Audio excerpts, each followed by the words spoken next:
everyone, I'm Chloe, and welcome to the Cooldown Room.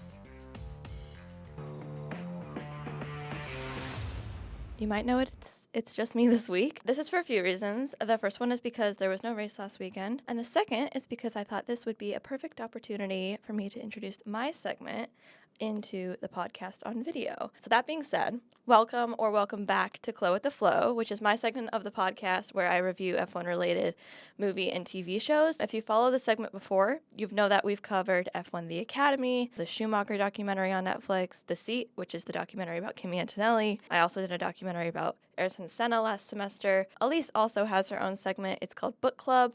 We do that very rarely because obviously she has to read an entire book before she does that. But we also have a segment called Rewind, which we get into kind of later in the season. So yeah, should go give those a listen. That was before we did video, so they're just on Spotify. Let's get into what we're actually doing today. So I will be reviewing the movie called Rush. If you're an F1 fan, or if you are a Chris Hemsworth fan, you've probably heard of this movie before. It was released in 2013, and it follows the story of the iconic rivalry between former F1 drivers James Hunt and Niki Lauda. Chris Hemsworth plays James Hunt, which I wouldn't say yes, it stars Chris Hemsworth, but I would say the storyline focuses more on Niki Lauda because in my opinion, he had a more interesting life. So yeah, Elise and I have talked about this many times before, but the reason that we don't cover the F1 movie, because we have gotten questions about it, is because that is not based on a true story.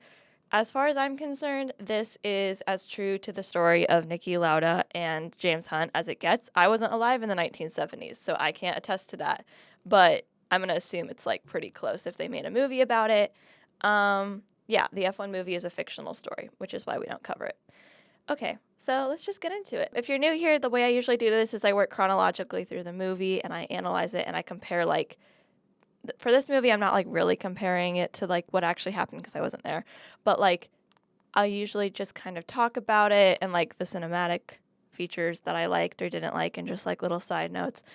Because in addition to watching the movie, I do a lot of research on the actual drivers themselves so that I know what I'm talking about. I should preface this episode by saying that the movie is 2 hours long, which means that it took me 4 hours to write the script between going back and forth. So script is 8 pages long, but it's a good length for a movie in my opinion. I didn't get tired of it, and it was really well done. Some of the logistics of the movie: it was released in 2013. It's rated R. R is for nudity, sex, drinking, alcohol, and swearing, I think, mostly in this movie. Unlike other movies and TV shows I reviewed, it's not a documentary. The Schumacher was interviewing his family members, going through race footage of him. So was the one about Senna. This is a movie. James Hunt and Niki Lauda have passed away since this movie was released in 2013. Just some background about the drivers. James Hunt was British and Niki Lauda was Austrian, although in the movie, whenever Niki Lauda is speaking anything that's not English, because he did speak French and German as well, it does subtitle it. They were both known for having tempers. James Hunt was at the time the typical F1 race car driver. He had long hair. He slept around with girls. He liked to party. And Niki Lauda was people say that Oscar Piastri is a current day Niki Lauda. He was very quiet, very reserved, and only set on winning races. So he didn't really let anything else interfere with that. So yeah, even though most of this movie is true, obviously there's added theatrics because it's Hollywood. So there's more dramatic fighting, more dramatic romance. Anytime something was released in the press, it's dramatized for the movie. The movie opens, and the central point of the movie is the Germany Grand Prix in Nuremberg in 1976. And I should add that Nuremberg is not used for Formula One anymore because it is considered the most dangerous racetrack in the country, but it is used for other forms of race car driving. So I think Elise and I covered it 2 weeks ago, but Max we joked around that he was getting bored because they were on a break, and so he just decided to randomly win a race under a fake name, under Franz, at Nuremberg. So it's still used for other European race car tracks, but it's not an F1 track. And the opening lines from the actor playing Niki Lauda, who I never actually looked up. I should do that. The actor himself, I believe, is actually European. The actor who plays him is, he's Swedish. Daniel Brühl. That's the actor who plays Niki Lauda. The actor, he narrates the movie. So the movie is not necessarily from Niki Lauda's point of view, but anytime there's any narration, it is coming from him. And the first lines from him in the movie are, "There are 25 drivers start in Formula One every season. Every year, 2 of us die." So a few thoughts about this quote that I had. One, that's not accurate anymore. There's only 20 drivers on the circuit anymore. And second, there hasn't been an F1 fatality since 2015. So it just shows you how much F1 has changed over the years, especially in safety, considering there used to actually be fatalities and serious injuries in F1 every year. And now if that does happen, it's a very, very big deal because as far as we're concerned and as far as the public is told, F1 cars and race suits and things like that are as safe as they can be. And then he gives some like background about Nuremberg. And then there's like this really funny line in the first 10 minutes where he goes, "We were just two drivers," and he's talking about him and James Hunt. He goes, "We were just two drivers busting each other's balls. It was very normal to me." Because of course it was, because like that's how he viewed the relationship. I think that's kind of how the public did as well. But before we actually get to like experience Nuremberg 1976, it flashes back. So the whole movie is like, it starts at Nuremberg, then it flashes back to 1970, and then it like over the years, and then the end of the movie is basically like in 1976 again. Like I said before about James Hunt, he was a ladies' man, he was a flirt, and just more background going into Nuremberg. Niki Lauda raced for Ferrari and James Hunt raced for McLaren once they were actually both in F1. Which segues into the next thing, which is that Niki Lauda and James Hunt's rivalry did not start in F1. It started in F3. And I gotta put something here about the nudity and swearing in this movie. If you're under the age of 16, don't watch this movie. Don't watch it with your parents, I should say. It was the 1970s, so in Europe, nonetheless, F1 drivers were known to sleep around with women if they weren't already married. They fought with each other a lot, physically and verbally, because the FIA hadn't really been established yet, so there were no, this is the first year in F1 history that there's been a ban on swearing and that they have to pay a fine for every swear word they use, but obviously that was not a thing back then. And I think that's mostly because team radios did not exist, and you couldn't broadcast the team radios to the world.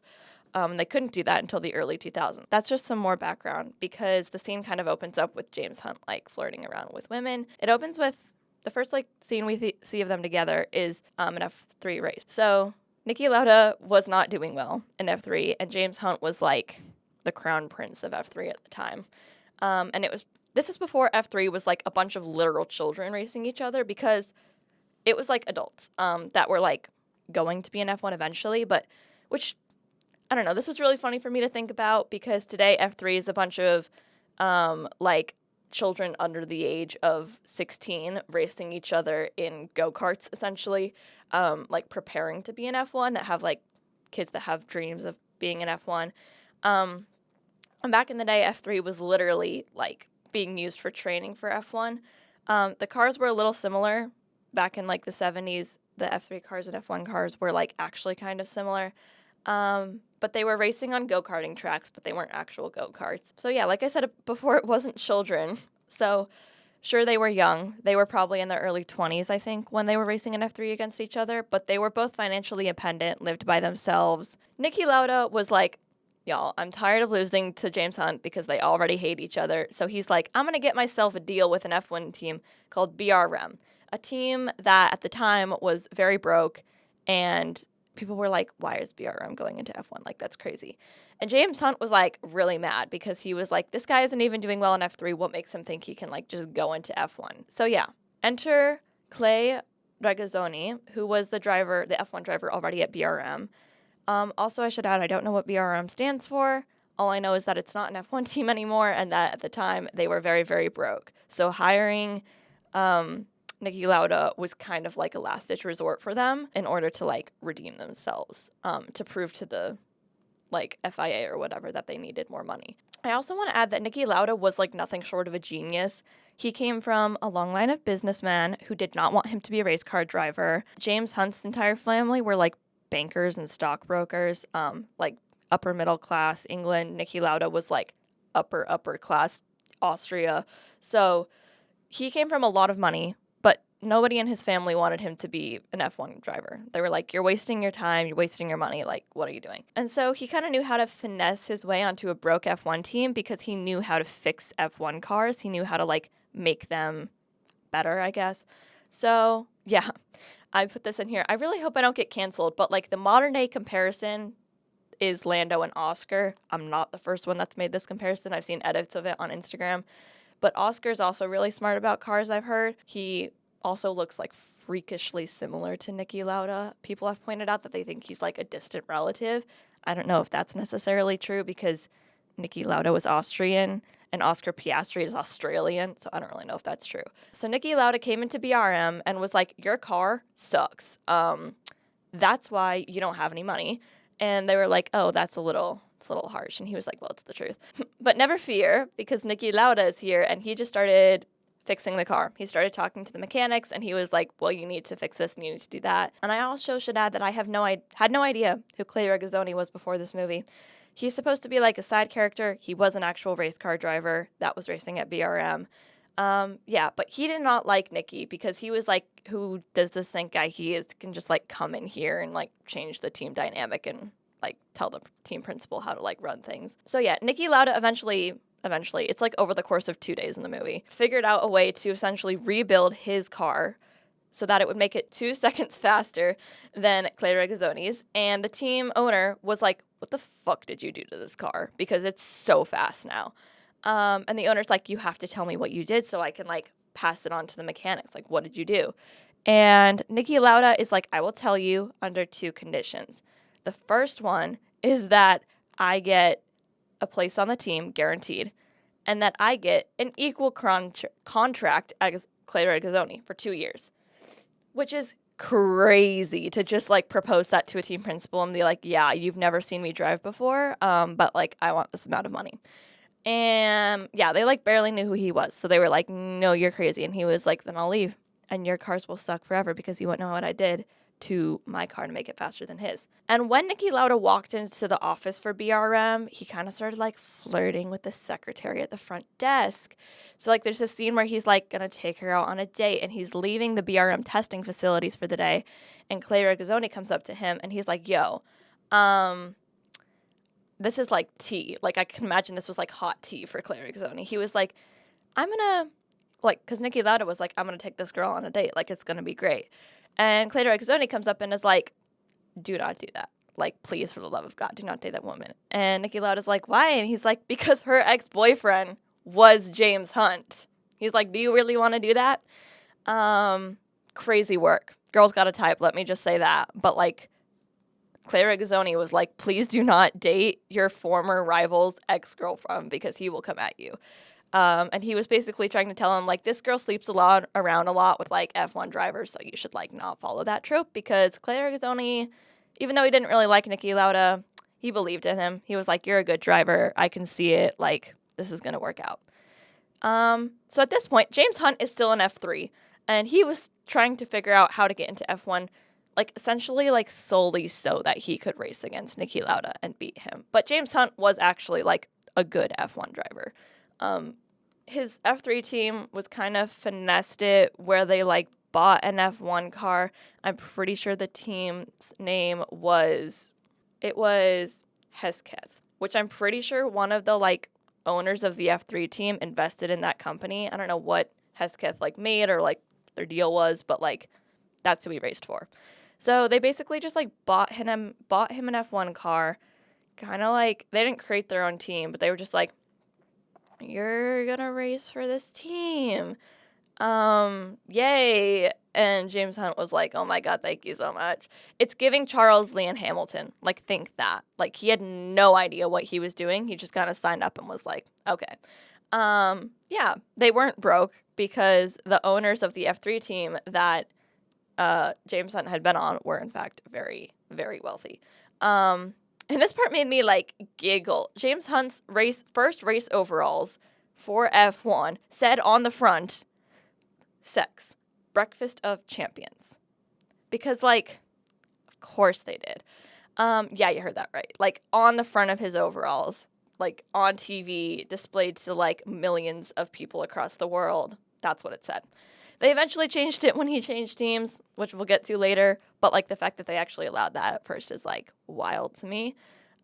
Which makes me think that maybe Hesketh was, like, a condom company. Because James Hunt's marketing manager was basically, like, marketing manager, meaning, like, literally the person trying to, like, get him to be an F1 driver. He's like, remember, James. Remember who you are. Remember who you're representing. Like, sexy. You're a man. So James Hunt's primary sponsors were, like, beer companies, like whiskey, condoms, and like men's fashion.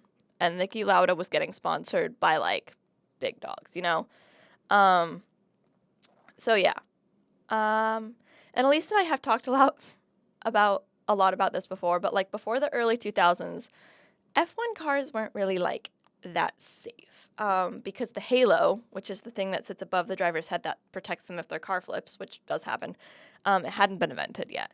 And so right before James Hunt's fourth ever F1 race, there was a fatality in F1 in the qualifying for the race. I don't remember where it was. I don't remember who it was, but that's the point. And he was like shook because in F3 they were racing on go-karting tracks, which are like considerably smaller than F1 tracks, and you're also not going as fast because F3 cars can't go as fast as F1 cars. And it humbled him. He realized if he was going to be an F1 driver, he was going to have to be willing to put his life on the line every single week. So yeah. And this scene like scared me a little bit. James Hunt was like such a flirt. Because, like, okay, Niki Lauda, they're like, this man commits, we should, like, find him a wife. And then Chlo is like, we should find this man a wife, talking about Niki Lauda. And James Hunt's team got kind of behind that mentality, and they were like, if people know that he's, like, commits, and he can, like, commit to something, including an F1 team, they will be more willing to get sponsors and more money. And so the team owner has, like, essentially sets up James Hunt with one of his friends, like literally just like a lady friend. And she walks into the garage like before a race, and they're just like talking, and he's talking about how everyone thinks that James Hunt is talking about how everyone's like, oh, you should get married because like you can't settle. And he just like looks at her and he's like, would you want to get married? And then the next scene, it like jump cuts to like their wedding. He literally married the next nice girl that he saw. Yeah.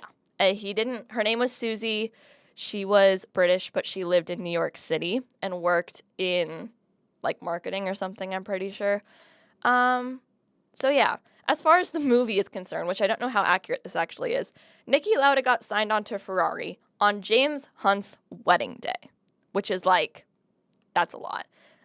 James Hunt's team was obviously all at his wedding. They didn't want to tell him because they didn't want to, like, ruin his day.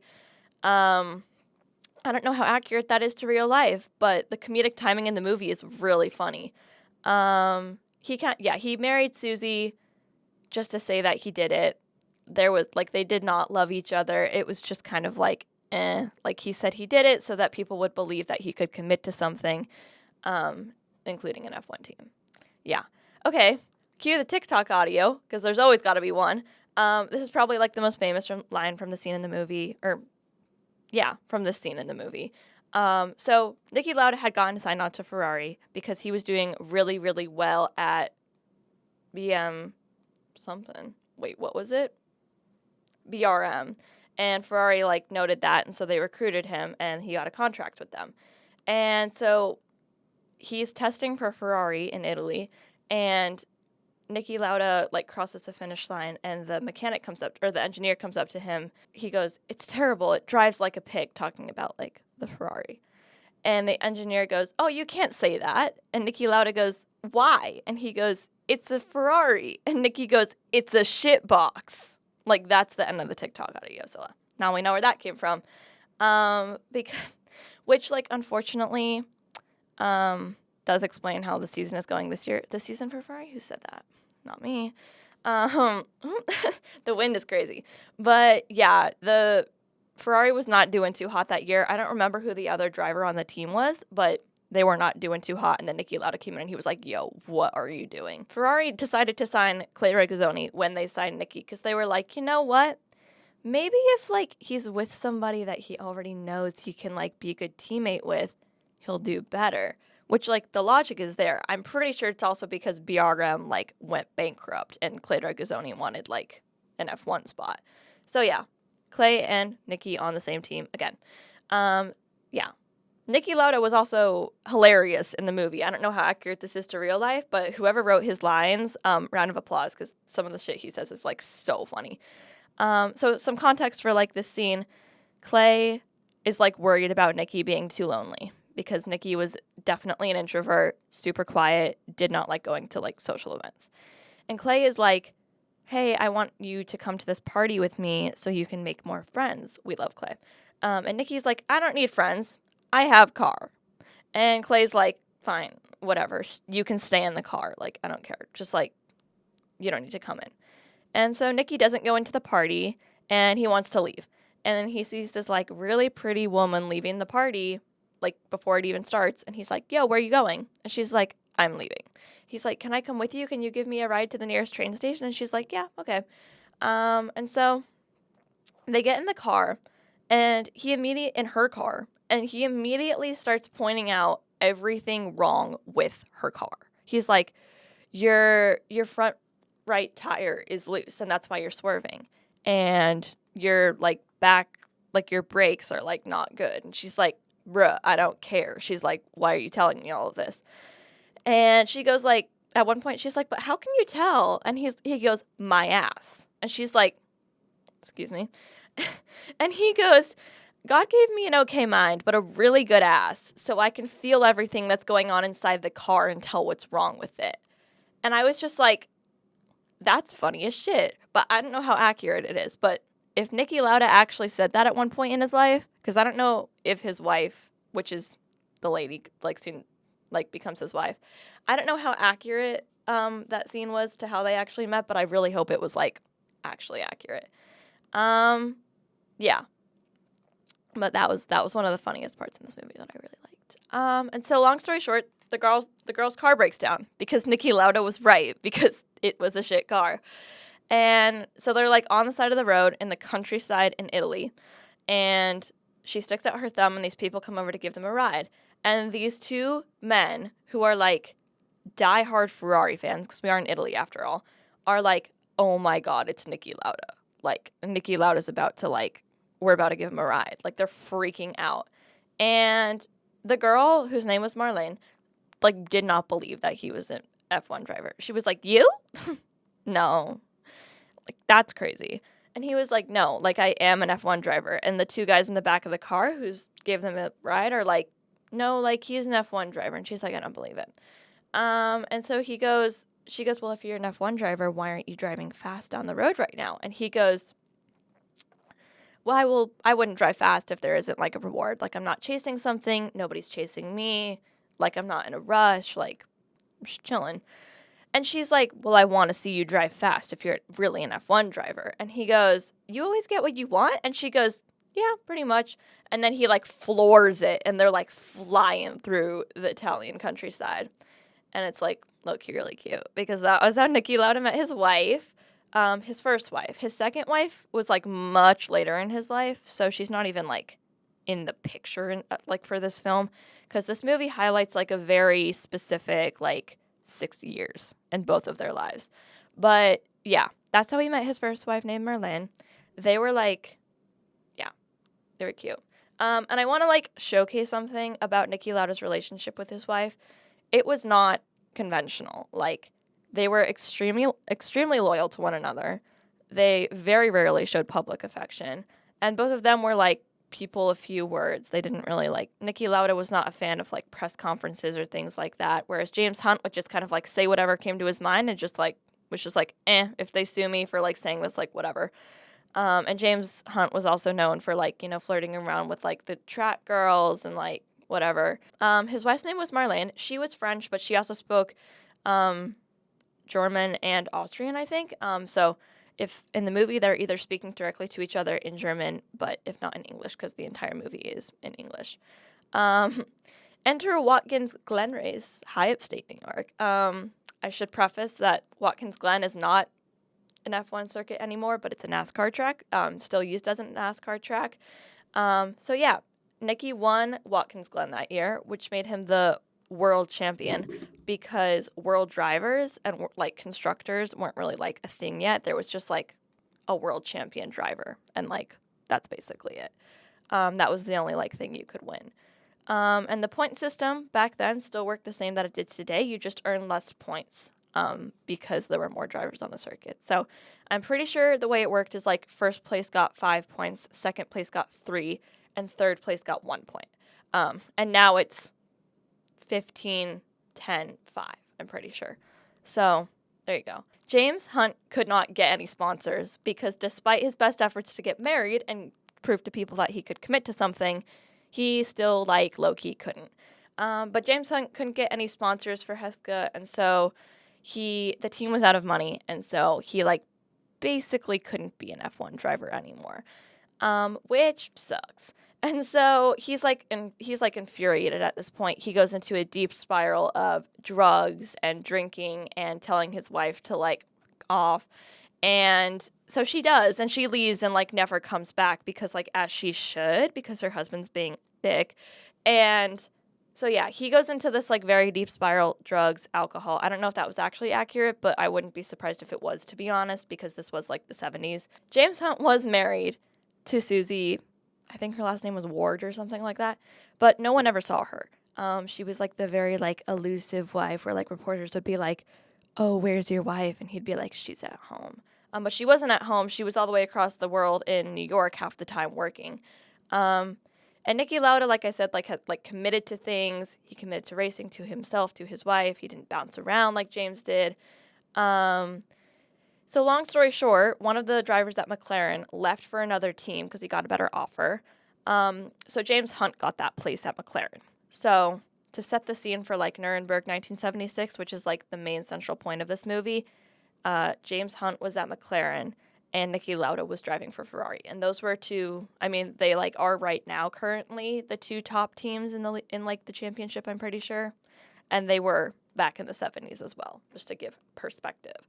So yeah, apparently time travel is real, or the movie just goes really fast because, like, all of a sudden you're at Brazil 1976, which was the season opener. But, like, it doesn't, like, go through the years and, like, put them at the bottom. So I don't know when James Hunt got the position at McLaren versus when the season actually started, but Brazil 1976, yeah. At this point, I was watching the movie, and my script is 5 pages long at this point, and I was, like, not even halfway through the movie, and I was like, whoa, this is gonna be long.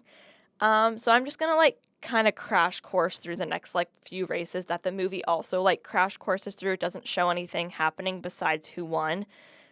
Because basically for the next, like, 5 or 6 races, it just basically went James Hunt wins, and then Niki Lauda wins. And then they're just, like, flip-flopping for the next 5 or 6 races. Nothing, like, eventful enough happened for them to, like, showcase it. So Lauda won Brazil. James Hunt had engine failure. Then we go to South Africa, 1976. Lauda won again. Hunt was second place. Spanish Grand Prix. Hunt finally won a race. It was his first win of the season. Lauda got second. But no, the drama, because of course, it's Hollywood and it's F1. The two most dramatic things on the face of the earth. Lauda was like, hey, something's off about James Hunt's car. Not in, like, a patty way, but, like, in, like, a genuine, like, concern.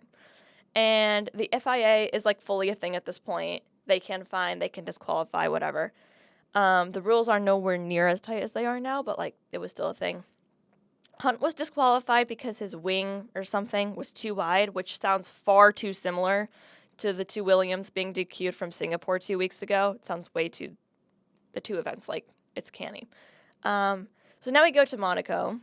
James has engine failure. So basically after the DQ at Spain, McLaren was like, oh, we gotta fix that. But when they did, they essentially fucked the whole car over. And it sucked after that. And James is like, what did you do to the car? And they were like, oh, we tried to fix the wing thingy that got us DQ'd in Spain. And he's like, well, you made it worse. Belgium 1976, Hunt crashed because the car was shit. And then he crashed out. And then him and Niki have, like, this, like, very heated argument while signing autographs. I'm pretty sure that argument, like, did actually happen because there's, like, if you look it up, you can look it up, like, pretty much anywhere, I'm sure. There's this really iconic video of James Hunt getting into, like, a very physical, like, fist fight with another driver. The other driver was not Niki Lauda, but it was another driver in the same time period. So, like, look it up because, like, this was James Hunt's, like, bit. He was like, I'm mean and scary and a man. Yeah. So I wrote this note today, which is the day after I watched the movie, so I can't remember exactly where in the movie this is, but at some point in all those races, the FIA decided that James Hunt did not need to be DQ'd anymore from Spain, which meant that he would get the points for technically winning that race. And because of that, the gap between him and Niki Lauda for the championship was like 1 or 2 points. It was crazy close. And that like never happens anymore because of how many points you get for being on the podium. But back in the day, it was less of a gap. So now we're going to get personal with James Hunt. So his wife was cheating on him for like a hot second because like your husband is in Europe doing car races for a living and you're just like in New York, like chilling. And he's awful to you when you're in person and he's like low-key an alcoholic and like does drugs. So you're like, whatever. So she starts cheating on him with a guy whose first name I can't remember, but his last name was Burton. I know that. He finds out through the papers, and he's like, oh, shit, I got to go back and fix this. So he goes back to talk to her in New York and, like, in between races, and she, like, obviously doesn't want him back. She's like, what are you doing here? And he's like, I came to get you back. And she's like, oh, hun, no. She's like, that will not be happening. Yeah, and I mentioned this earlier, but, like, James Hunt did not care how he spoke to the media. Like, he was not worried about censorship. He wasn't worried about, like, who was reading or watching him on the news. He just kind of, like, said stuff. So one of the interviews asked them if they will get back together, and he says, quote unquote, I found a way to get myself single and with an ex-wife without losing any money, which has to be the greatest win of my career. Sir. Damn. Like, I watched that scene and I was like, damn, he just said that. And so now because James Hunt is single, he's just, like, mad and winning races, like, a lot. Like, that fueled him, if anything. Oh, yeah. And then Niki Lauda gets married exactly halfway through the movie because, of course, comedic timing. James Hunt gets, like, divorced, and then immediately afterward, Niki Lauda gets married. Niki Lauda and his wife Marlene did a civil courthouse wedding in Germany. In the movie, he's, like, talking to his soon-to-be wife outside the courtroom, and he's like, just so you know, like, I'm not good at any of this, like, holding hand stuff, and I'm probably gonna forget your birthday. And she's just like, okay. And then he's like, but if I am gonna be married, it might as well be to you. And she goes, oh my God, a poet. She's like, I didn't know you were a poet, and just kind of, like, laughs to herself, because she's like, yep, that's Niki. And so after they get married, they went to Ibiza for their honeymoon because, like, as you should. And Niki is, like, having fun, and they're, like, not really, like, thinking about anything serious. And then there's, like, this one scene where, like, it was so cinematically smart. I was like, oh, my God, they really knew what they were doing with that one. Niki's, like, looking out the window in, like, the middle of the night in their, like, fancy-ass rental house into a fire pit in their backyard. Which is extreme foreshadowing for what comes later in the movie. But I just noted that. And then his wife comes downstairs and they have this talk about how he says that happiness is a weakness. And she goes, well, if happiness is your weakness, then you've already won in life. And it's like this very dramatic, like, monologue. So there you go. If you want to see the whole thing, just go watch the movie. So now we're back at Nuremberg, which is where the movie started. So lock in, y'all. A driver got seriously injured during the quali. Nuremberg is called the graveyard F1 races of F1 for a reason. More extreme foreshadowing that was, like, really smartly done. I don't know if this actually happened in real life, but if it did, like, whoa. Niki is walking back to the pits, and a man asks him for his autograph, and Niki signs his, like, card, and he goes, like, oh, can you do it with the date? Like, can you date this? And he goes, like, and Niki's like, why? And the man turns to Niki and, like, looks him dead in the face and goes, because this could be your last one. He's like, you never know. This could be your last day. And I was like, damn, okay. So Nuremberg is also known for having, like, the most unpredictable weather ever. So, like, the entire morning before the race, it was, like, pouring rain, like, torrential rainstorm level. And then it was known for being, like, on and off. So it would, like, rain really hard, and then all of a sudden it, like, wouldn't. But Niki called a meeting with all the drivers on the day of the race before the race was supposed to start because it was pouring and he, like, really didn't want to race. So he calls a meeting because they're like, let's have a vote. And everyone was like, Niki, what are you doing? The only reason you're calling this meeting is because if you cancel this race, you will become the driver, like, the champion again. Because if he canceled this race, there would only be one more left in the season, and that meant that, or actually, I don't think if that means, hold on. No, it wasn't the last race in the season, but it was the one that determined the champion. So everyone was like, if you cancel this race, you're going to be the champion. And that's why you're trying to cancel it. And he was like, no, no, no, no, no. It's like genuinely because like I'm actually scared to like race in this weather. Anyway, majority won. The race actually did go on. Everyone was like, ugh. Now we're like literally back where we started at the beginning of the movie. If you watch the first 5 minutes and the like 5 minutes where I am now, which is like a little bit over halfway of the movie, they are quite literally exactly the same. I'm not going to spoil what happens during this race yet, but I am going to put out an extreme disclaimer for anyone who does not handle talking about crashes or like blood and stuff, because there's like a lot of that for the rest of the movie, which is like 45 minutes. So yeah, before we get to the main point, I want to point out something. This movie is like really well done. I'm not like a film major or anything, but the entire thing takes place in the span of 6 years and is like marvelously done to recreate the 70s in Europe and in the United States. It's a little bit easier to recreate the 70s because we can go back and look at that race footage and recreate fashion and what, commentators sounded like and what the cars looked like and stuff, because we do still have like archived 70s F1 cars. But like it was all extremely accurate to my knowledge. And I also want to point out that like this main point happens like a little bit exactly after the halfway point, which is so smart because in my opinion, I was like, oh, like I'm on the edge of my seat and I'm not like bored from watching so much context, but I'm also not like too far into the movie. And it's not like too far towards the end where you're like, wait, but like what happened next? It's great. So yeah, basically the entirety of the race in Nuremberg was Hunt and Lauda just like duking it out, like the McLarens in Singapore 2 weeks ago. So yeah, they were legit rivals. Like Niki and James were not on the same team, so like legitimately like they could be rivals. So yeah.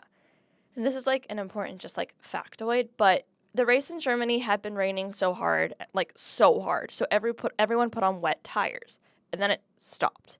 And when you're racing wet tires on dry ground, you do not go as fast as you would if you were racing in the rain with wet tires.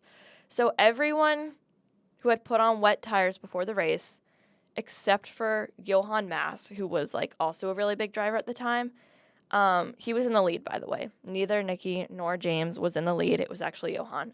But everyone except for Johann Mass pitted after the first lap of the race, which is like extremely rare because you're only allowed to have one pit for a race. So that was like their one. They had to use those pair of tires for the entirety of like the 50 laps or whatever. So I want to point out that there's like this very cinematic way of showing the inside of F1 cars and how the engines get fired up and how the brakes work in this movie, because it's very important to like the central point of this movie, which I'm getting to in like I promised, like 2 minutes. Here's what happened. Niki Lauda was chasing James Hunt because he was in front of him.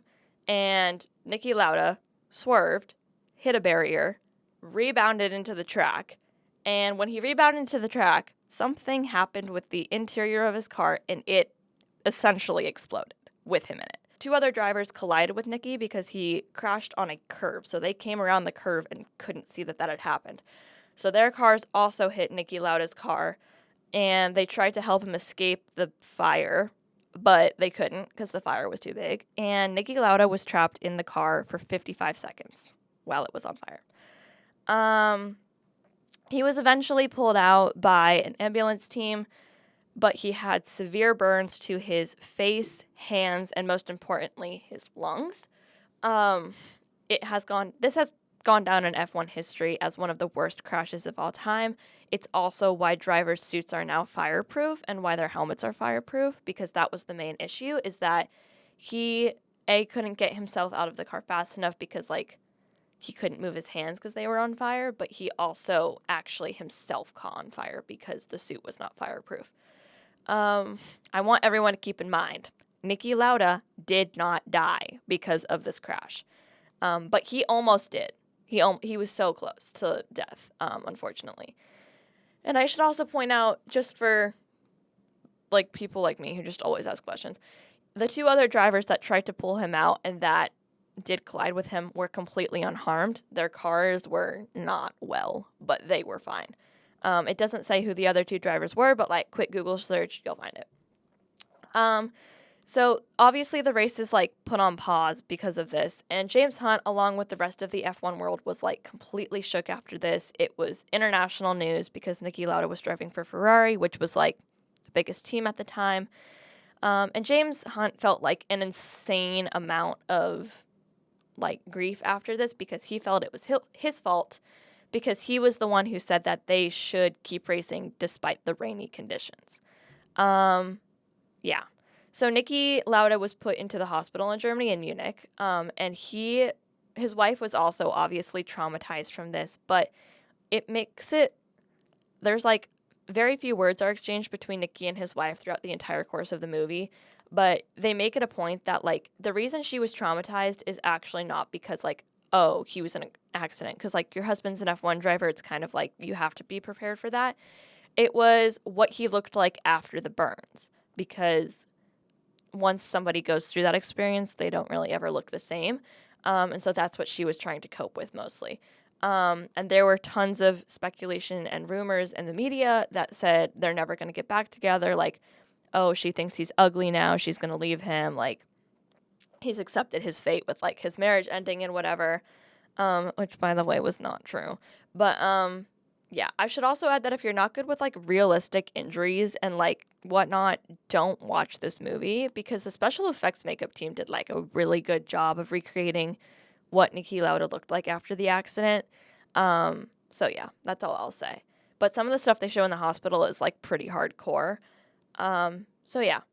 I should also add that while Niki Lauda was in the hospital fighting for his life for 2 months-ish, James Hunt was winning every single F1 race, every single one, which meant that at this point in the season, the gap between them was only 1 point, like give or take, because before the accident, Niki Lauda was like so insanely ahead of James Hunt in the championship. It wasn't even funny. Like people were like, "There's no way James Hunt can catch up," but then he did. And Niki Lauda regained consciousness after about 2 or 3 days in the hospital.